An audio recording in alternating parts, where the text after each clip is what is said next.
आपल्या महाराष्ट्रासाठी, मुंबईसाठी किंवा जे काही ज्वलंत मुद्दे आहेत त्यापैकी सगळ्यात महत्वाचा एक मुद्दा सांगा. आपल्याकडे 3 मिनिट आहेत. हो, आपण 5 मिनिटं घेऊया, कारण प्रश्न महाराष्ट्राचा आहे ना. नक्कीच सांगा. इतक्या लोकांनी मागणी केली तरीही आपले गृहमंत्री राजीनामा का देत नव्हते? याला लोकतंत्र म्हणतात का? बरं सांगा, राजीनामा कोण कोण मागत आहेत? सुप्रियाताई, किशोरीताई, प्रणितीताई, राऊतसाहेब आणि उद्धवजी. वर्षानुवर्षे निलंबित असलेल्या एक पोलीस अधिकाऱ्याला मुख्यमंत्र्यांनी पोलीस खात्यात परत रुजू करून घेतलं. महाराष्ट्राच्या गृहमंत्र्यांनी त्याला 100 कोटी प्रत्येक महिन्याला वसुलीचं टार्गेट दिलं. नंतर गृहमंत्र्यांची चौकशी होऊन त्यांना अटक झाली. मग अशा गृहमंत्र्यांनी राजीनामा द्यायला नको? तुम्ही जे सांगताय ते अनिलजी आणि मी देवेंद्रजींबद्दल बोलतोय. पण तुतारीचं बटन दाबलं तर तुम्हाला अनिलजींसारखा गृहमंत्रीच मिळणार.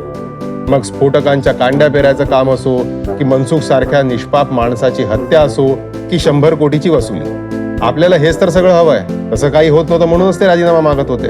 पण या गृहमंत्र्यांचं राज्यावर नियंत्रण नाहीये, म्हणजे असं सगळे बोलतायत. मला सांगा, शरदराव म्हणाले होते महाराष्ट्राचं मणिपूर होतंय का अशी त्यांना भीती वाटते. तसं झालं. प्रणितीताई म्हणाल्यात महाराष्ट्र पेटेल, सिव्हिल वॉर होईल. झालं तसं. उद्धवजी म्हणाले पोलिसांची दादागिरी सहन करू नका. आली का तशी वेळ? राऊत साहेब म्हणाले बांगलादेश होईल महाराष्ट्राचा.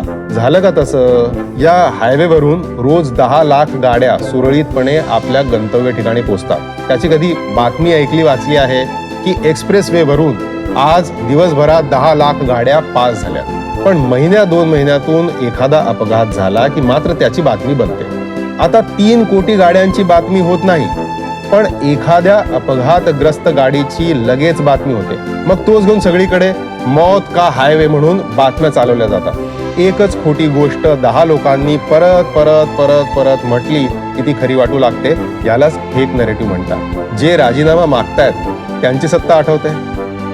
घाटकोपरला बसमध्ये, लोकल ट्रेनमध्ये जसे साखळी बॉम्बस्फोट झालेत, धार्मिक दंगली झाल्यात, मुंबईच्या झवेरी बाजारात किंवा पुण्याच्या जर्मन बेकरीत झाले, तसे कितीतरी बॉम्बस्फोट झालेत. 26/11 सारखे अतिरेकी हल्लेही झालेत. त्यातही सत्ताधाऱ्यांना मुलाच्या करिअरची संधी दिसली. असं काही देवेंद्रजींच्या कारकिर्दीत झालं का? हा, ते सत्तेतून बाहेर झाले आणि लगेच जिलेटिनच्या कांड्या काय, 100 कोटीची वसुली काय, सगळं सुरू झालं. देवेंद्रजींच्या विरोधात अनेक मोर्चेही निघालेत. पण लोकशाहीत जनतेला तो अधिकार आहे म्हणून या मोर्चांना कधीही अडवलं गेलं नाही आणि राज्यातली शांतताही भंग होऊ दिली नाही. मग सांगा आता, राज्यावर नियंत्रण कोणाचं चांगलं?